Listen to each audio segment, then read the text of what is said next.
D'ores et déjà, sur la base de la réciprocité, le Mali décide de rappeler ses ambassadeurs accrédités dans les États membres de la CEDEAO et de la fermeture de ses frontières terrestres et aériennes avec les États concernés.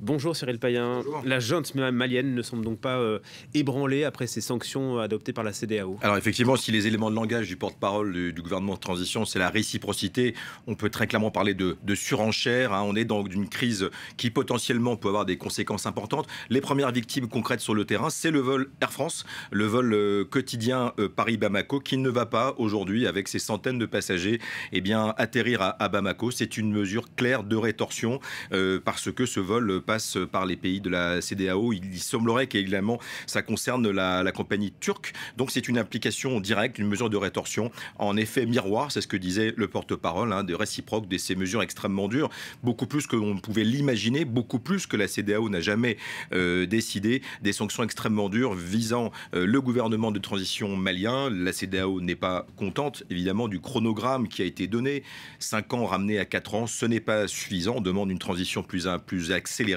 je dirais. Donc on est dans une période difficile et du côté malien, évidemment, il y a beaucoup d'incertitudes et d'inquiétudes parmi la population qui, une fois de plus, et je ferai un parallèle avec le terrorisme, où la lutte contre le terrorisme est un peu pris entre deux feux et se pose des questions sur les conséquences directes de fermeture de frontières, d'implications économiques après ces sanctions assez dures. Donc on est vraiment dans l'expectative, on le sent bien à Bamako.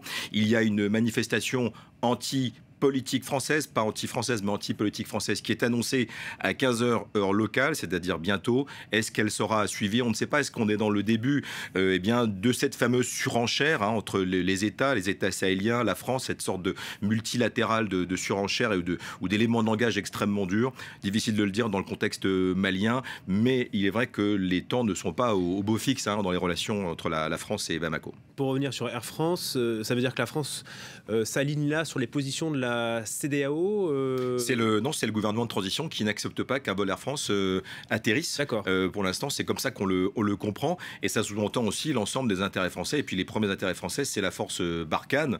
Je permets de paraphraser. C'est-à-dire que la force Barkhane, c'est plus de 5000 hommes et femmes qui sont à pied d'œuvre dans le Mali, dont on sait qu'il y a un redimensionnement, un repositionnement. Mais va-t-il s'accélérer? Parce que les forces d'état-major français nous disent qu'aujourd'hui, la coopération n'a pas changé. Il y a des opérations de coopération entre les FAMA, les forces maliennes, et Barkhane, mais personne ne sait si cela va durer. Et cette position, nous dit l'état-major, un peu schizophrénique, parce que sur le terrain, on nous dit que rien ne change sur le plan de la coopération militaire, qui est extrêmement importante, mais sur le plan politique, on sent qu'on n'est pas du tout sur le même braquet.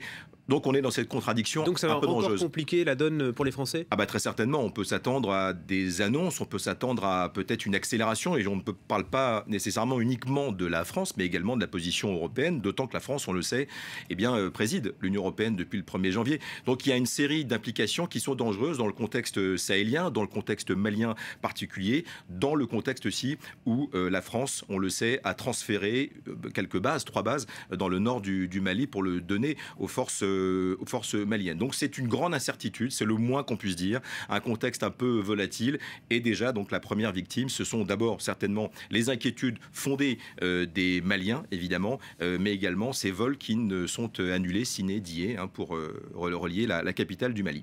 Merci beaucoup Cyril.